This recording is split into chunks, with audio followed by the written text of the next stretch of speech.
Bueno, pues buenas tardes a todos y a todas. Mil gracias por acompañarnos una vez más en la charla literaria del Utílogo.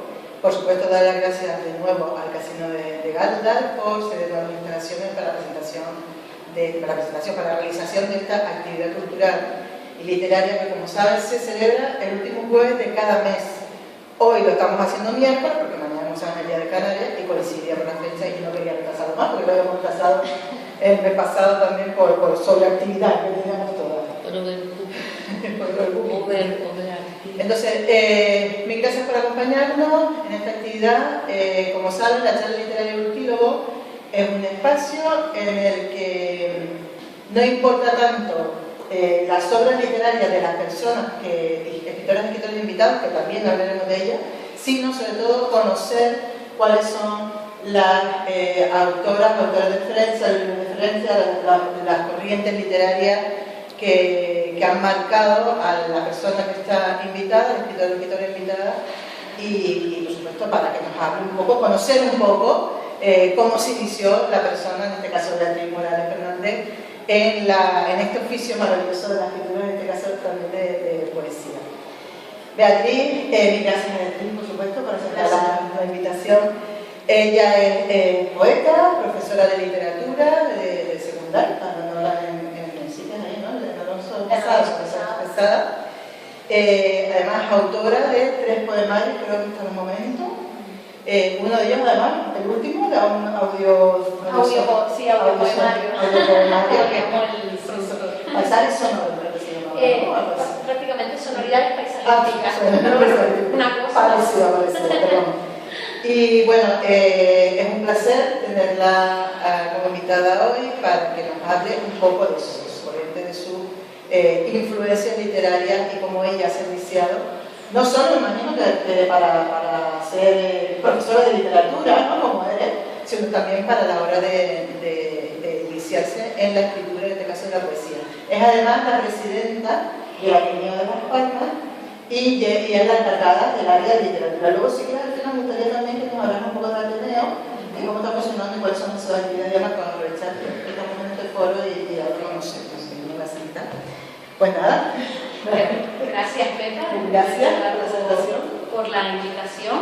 Es un placer estar aquí. Gracias a todos por estar también con nosotras y, por supuesto, al Casino de Galdar, que justo hablábamos de que es un espacio precioso y que tiene esas cosas clásicas que hacen que la modernidad sea bella, ¿no? Como el teléfono que hay aquí tan lindo, ¿no?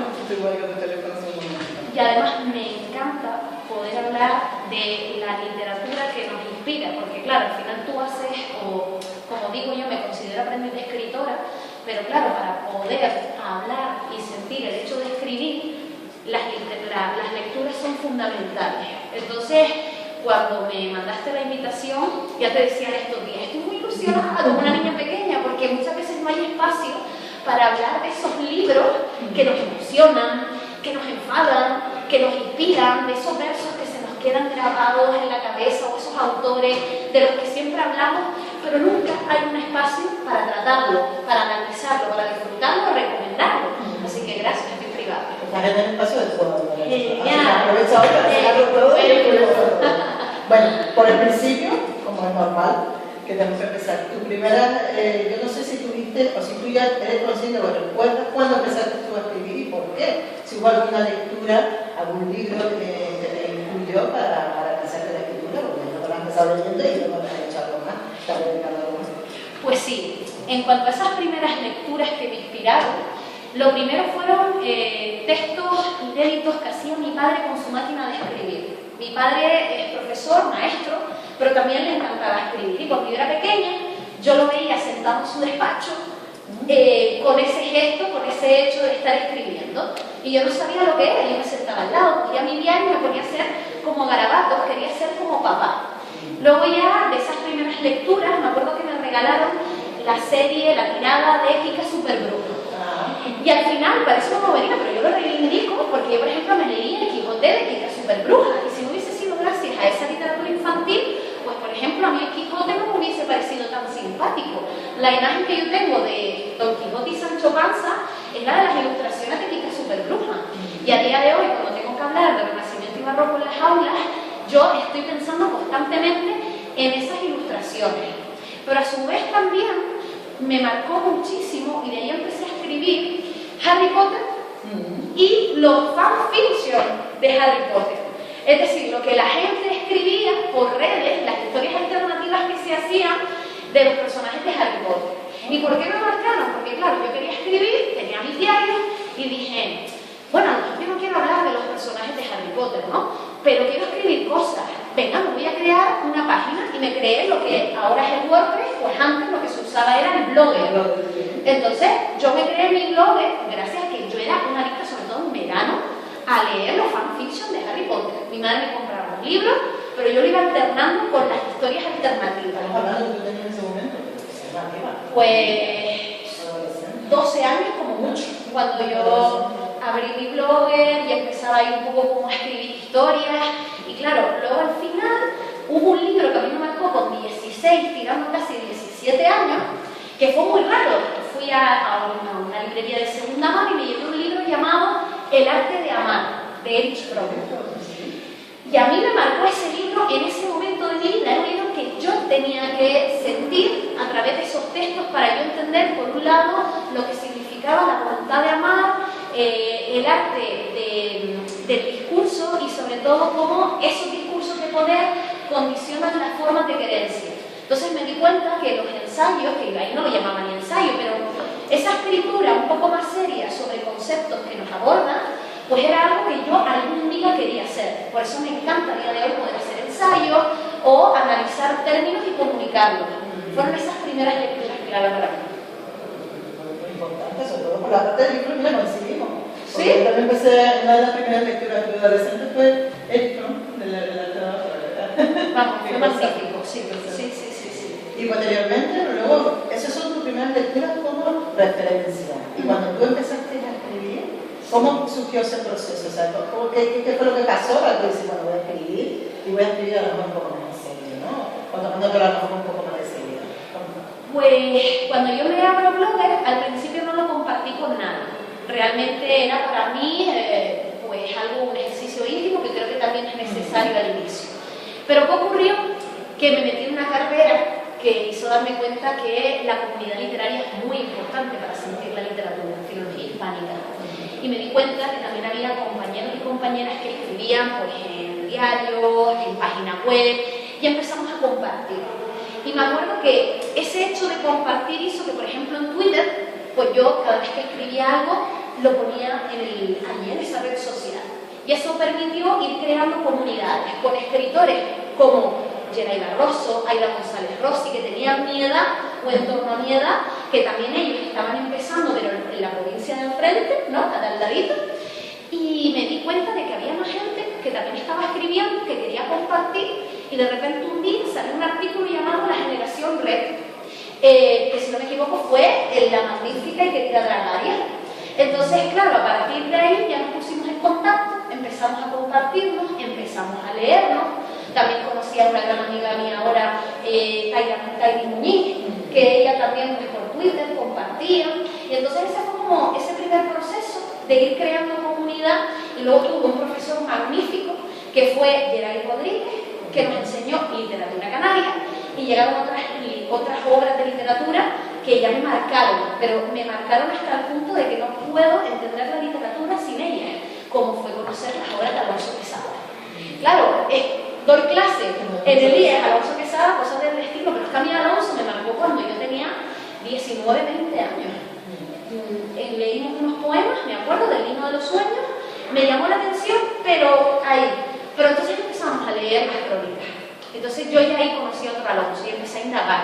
Hice el trabajo de fin de grado de las crónicas de la ciudad y de la noche. Y cuando me terminé toda la crónica periodística me fui a la narrativa. Y el primero que me leí fue Smoking Room. Y yo no podía parar de reír cuando leía Smoking Room. Y yo dije, pero ¿esto qué es? Nos evidencia nuestra variedad lingüística. Si no hemos cambiado, habrá cambiado el transporte, las calles de la ciudad, pero de hecho él hablaba del hombre sentimental. Cambia el espacio, pero no nosotros, ¿no? Para él eso era el hombre sentimental, el que iba viendo cómo todo cambiaba, pero no nuestra forma de ser y lo que nos iba quedando.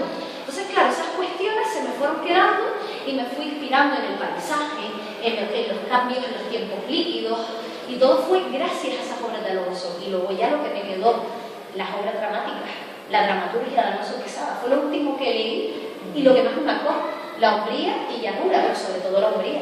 No puedo entender la literatura sin la hombría, no puedo. La sensibilidad, la fragilidad del cuerpo y el hecho de embellecer esa fragilidad a través del paisaje, allá en Agaete, aquí al ladito de Galdar, pues me di cuenta de que Alonso me había marcado más de lo que esperaba, porque ya no podía hablar a nivel poético de algo que no tuviese lugar con esa identidad perdida, lo que nos va quedando o cómo nos proyectamos desde el cuerpo, desde las emociones hacia el paisaje. Maravillosa referencia. Y luego todo ese proceso, claro, a la hora de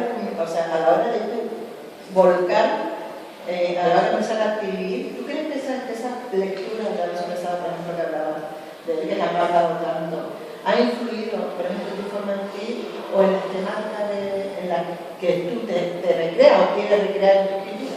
Sí, en primer lugar, el hecho del paisaje, como justo comentaba, fue vital, porque me di cuenta de que en nuestra tierra hay tanta belleza que hay que apreciarla. Quizás antes, como hacemos muchos, o como hacen muchos jóvenes, cuando todavía no tienes tantas referencias literarias, es como buscar un espacio externo a Canarias para poder escribir. Pero a mí me ocurrió que después de leer a Alonso Quesada, me di cuenta de que yo en Canarias tenía todo para crear un escenario, una escenografía. Claro, eso también me llevó a buscar nuevas lecturas, por ejemplo, Alexis Ravelo, José Luis Correa, claro, y hablaban de una Canarias, en este caso siglo XXI, la novela negra, pero bueno, el espacio eran las calles por las que transitamos. Y me di cuenta de que la literatura puede ser cercanía, que no me tengo que ir lejos para sentir una adentro. Entonces, claro, yo ya empecé a tratar la identidad canaria, el paisaje canario, qué significa la metapoesía a través del espacio o el paisaje, la sensibilidad del pino, no de un árbol a lo mejor que no tenemos aquí, sino del pino de nuestra brisa, que eran los alisios. Entonces, claro, yo empecé a utilizar vocabulario que pertenecía a esos escritores, o por ejemplo El horizonte, el mar, el océano, Tomás Morales, Josefina de la Torre, El susurro de los árboles con Pino Ojeda. Claro, ya empecé a indagar, a empaparme de todos esos textos y necesitaba ya hablar de toda esa belleza paisajística gracias a ellos. Hasta el punto que, por ejemplo, en el primer poemario que publiqué con la Fundación Mafre Canarias, La premisa de la inocencia, quise terminar con un poema titulado Idiosincráticos, en los que hago referencia a los escritores que a mí me marcaron, con sus apellidos o con su nombre: Cairasco, Emérico Tomás Morales, Alonso Quesada, Pino Betancourt, Pino Ojeda. Quería hacer un homenaje a todos aquellos, a Saulo Torón, que a mí me marcaron para hacer ese poemario. Así que sí, yo hasta el punto de que ahora los menciono en mis propios poemas. ¿Y te decidiste por la poesía? Y no por la narrativa. ¿Por qué por la poesía? Pues fue tu camino más...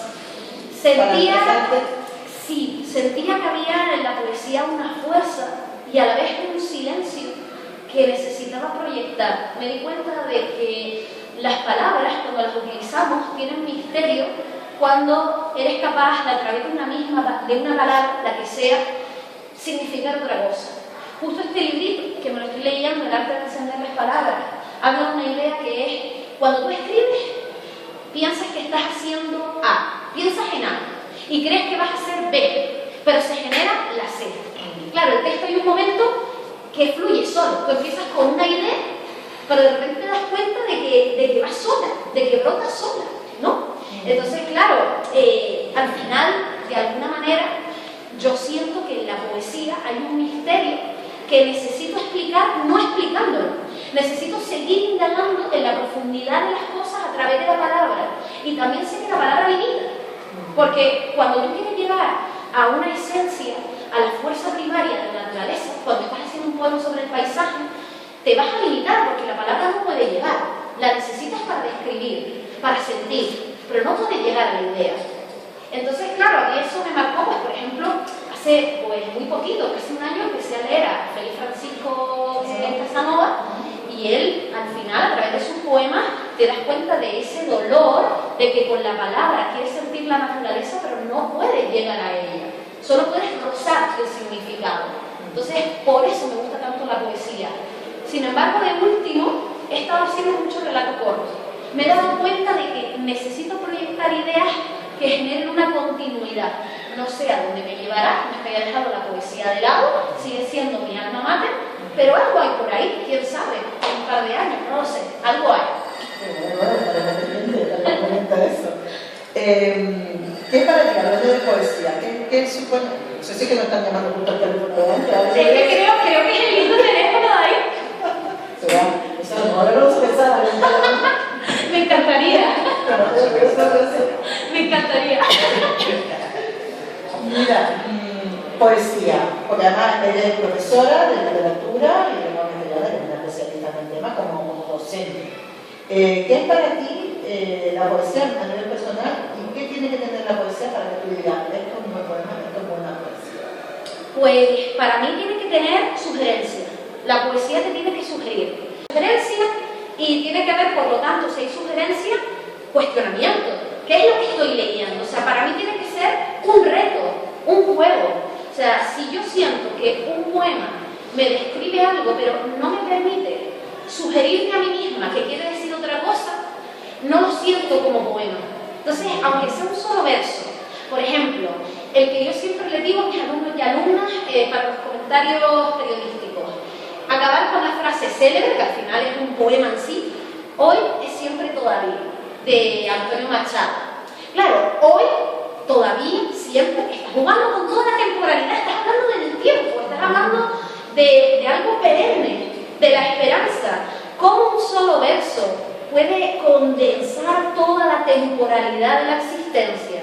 ¡Wow! Entonces lo que yo necesito es que a mí me sugiera algo, que necesito buscar ese algo y que además en ese juego sepa que no voy a llegar, que solo voy a entender acorde a mi contexto y mis lecturas algo, pero no es la certeza, el misterio.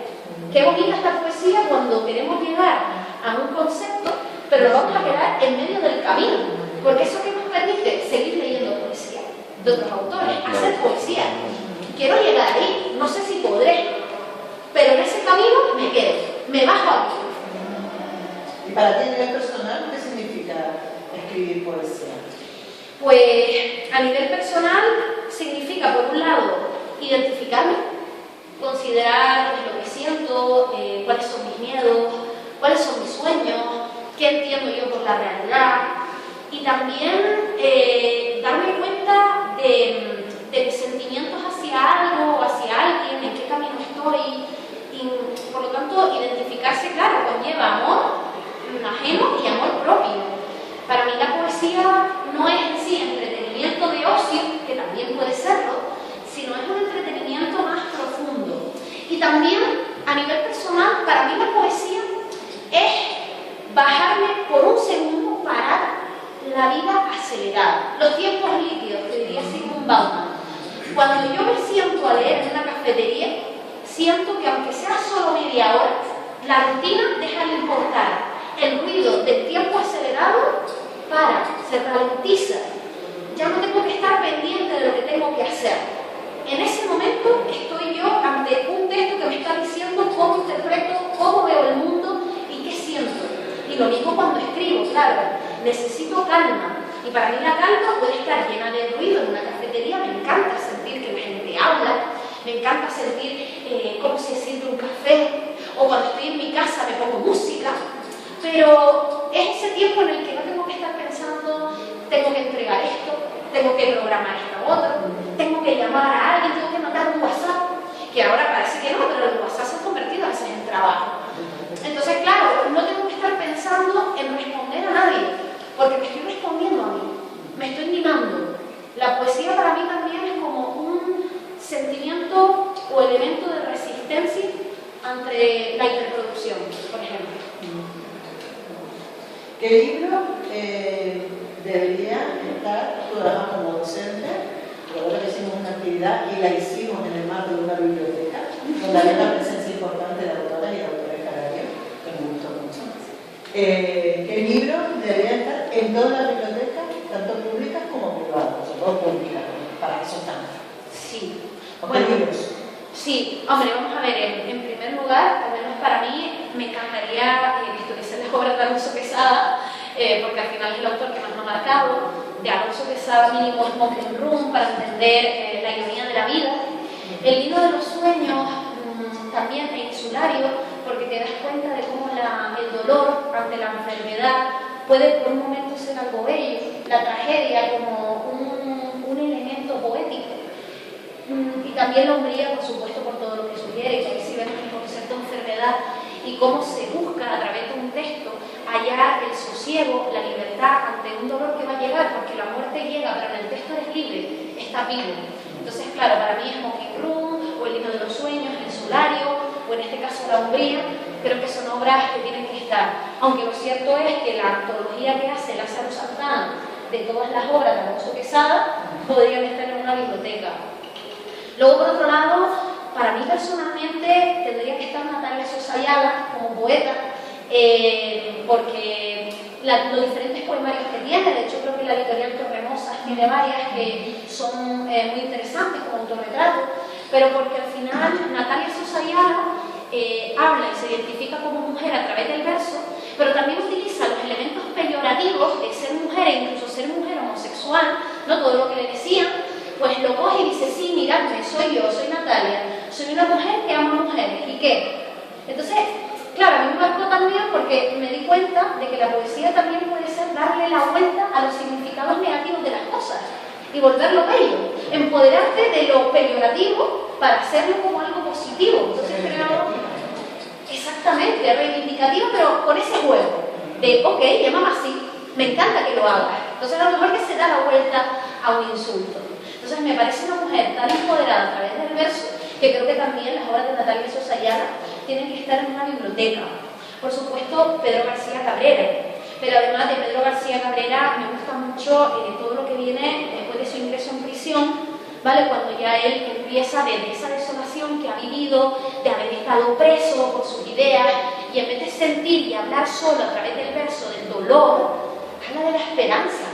Esos versos de un día habrá una isla que no sea silencio amordazado, a mí me parece sublime. A través del concepto ínsula, la isla, pues, cómo eres capaz de generar sentimientos de esperanza. Lo has pasado mal y aún así tú lo que quieres es sentir la vida y que los demás la sientan, que nada está perdido, que no nos llenemos de odio, de furia, de señalamiento. Entonces, claro, yo creo que eso también es vital. Y luego también Benito Precaldós, no voy a faltar, para mí también, lo dije antes, pero Benito Precaldós, por todo lo que me ha generado a nivel personal y profesional, yo siempre se lo digo a los alumnos, pero yo soy profesora de lengua gracias a Galdós, y no es broma. O sea, a mí me salió en las oposiciones el tema de Galdós, el literal, y en la unidad didáctica también me salió Galdós. O sea, cuando yo digo, además siempre lo hago los 10 de mayo, el día que caiga de la semana, voy con mi camisa y los Galdós y digo, ¿sabes por qué soy profesora de lengua? Y creo que lo voy a hacer hasta que me jubile, siempre. Es una tradición. Galdós me dio mi trabajo, o sea, lo puedo decir, y además es literal. Pues Benito Precaldós, de todas las obras, yo por ejemplo me quedaría con una que es de fácil lectura con estos tiempos que corren, que es Marianela. Porque claro, Marianela, te das cuenta de que la belleza pues, es invisible a los ojos, como él decía, ¿no? Es decir, tú eres capaz de amar sin necesidad de seguir un estereotipo físico, sin tener que ser de una manera, ¿no? Porque es la ayuda, el amor hacia el otro, querer ayudar, la otredad, aunque obviamente Galdós también luego refleja en esa novela la realidad de lo que ocurre, pero ese proceso en el que, en este caso, Marianela es capaz de amar y de quedarse con ese sentimiento, a mí me parece sublime también. Y querría destacar en último lugar, porque claro, podríamos hablar aquí de tantas, pues Ángel Guerra, el autor del que se dedica este año, el Día de las Letras Canarias, porque La Lapa y otros cuentos me parece sublime, no solo La Lapa, que te habla de verdad, y me parece muy interesante, ¿no? Cómo, pues a través de los espacios no capitalinos de la provincia de Las Palmas, como Lanzarote y Fuerteventura, pues el abandono de los pueblos, el abandono de las propias personas, la pobreza, la sequedad, ¿no? la ausencia de agua, el analfabetismo, porque la gente no podía ir al colegio, tenía que trabajar, y eso a través del lenguaje y la tapa lo evidencia Miguel Guerra, ¿no? Me parece algo espectacular. En el siglo XIX, tú a través de la literatura evidencias, que es una manera de criticar, evidencias las dolencias, las grietas sociales que existen en Canarias, pero en las islas no capitalinas, porque siempre hablamos Las Palmas, Tenerife, pero ¿qué ocurre con las islas no capitalinas? Y dentro de los otros cuentos me quedo con El Justicia del Llano. Bueno, ese cuento a mí me parece 100% recomendado que lo lea todo el mundo, porque me atrevo a decir que para mí, de una manera o de otra, hay una mirada feminista ahí. Porque cómo reivindica en ese cuento que una mujer es asesinada, voy a desvelar mucho, pero empiezan a investigar el asesinato de una mujer a través de los cabreros. Entonces, un cabrero que en este caso, a través de su mirada, de ese abandono, de esa soledad, se va dando cuenta de cómo las mujeres sí que están solas. Ellos están solos en el paisaje, pero una mujer está sola hasta en su propia casa con sus hijos. Y cómo lo va evidenciando, a mí me parece sublime ese cuento. Entonces también tiene que estar esa novela, de ese conjunto de relatos, esos cuentos de Ángel Guerra, seguro, seguro. Has hablado mucho de tu influencia y de los autores y autoras que te han influido. ¿Con qué libro? Vamos por contar. ¿Qué libro, con qué obra no has podido? Has dicho, no puedo con esto, lo dejo aquí, pendiente, no puedo más. Vale, es interesante, porque a lo mejor me va a caer, siendo profesora de lengua, ya estoy viendo a todos mis compañeros y compañeras, me están mirando así, lo voy a decir, El Quijote, de Miguel de Cervantes. Lo siento muchísimo. A ver, por supuesto que es impresionante, nadie lo puede negar. Ahora, personalmente, a mí no me... Claro, por supuesto. No me terminó de llenar y creo que tiene que ver con la edad en la que me hicieron leerlo. A mí me lo hicieron leer de segundo de la ESO, tenía 13 años. A mí me impactó porque no lo entendía, había gracia, había diálogos, pero no conseguía, claro, de repente hay como cuentos dentro de la novela y entonces yo con 13 años no podía enlazar una cosa con la otra. Luego llego a una carrera y en segundo de carrera, con 19 años, nos leemos distintos pasajes. Y sí, lo disfruté, pero como no pude conectar con él, en este caso con la obra, ya no la sentí igual. Entonces para mí es como un caramelo en apariencia mal estado, porque por dentro no lo es, por supuesto, que no he terminado de saciarme, ¿no? Y eso también me llevó a cuestionarme la edad con la que se tienen diferentes lecturas, ¿no? Porque claro, si nosotros nos ponemos a poner las obras clásicas en primero, segundo, tercero de la ESO y no fomentamos la literatura juvenil, por ejemplo, Campo de Fresa, al final hace que una persona vea la literatura como algo distante, alejado. O como dijo una vez en una charla en un instituto, profe, ¿tú recomendarías leer El Quijote? Y yo dije literalmente, el de Miguel de Cervantes en este momento de su vida no, pero el de Kika Superbruja sí. Bueno, mi compañera de lengua que estaba en la esquina me dijo, no me puedo ver. O sea, que hayas dicho, claro, pero si tú lees Kika Superbruja de chica, El Quijote, a lo mejor te gusta luego El Quijote. A mí no me gusta tanto la novela de Miguel de Cervantes, pero me encanta El Quijote.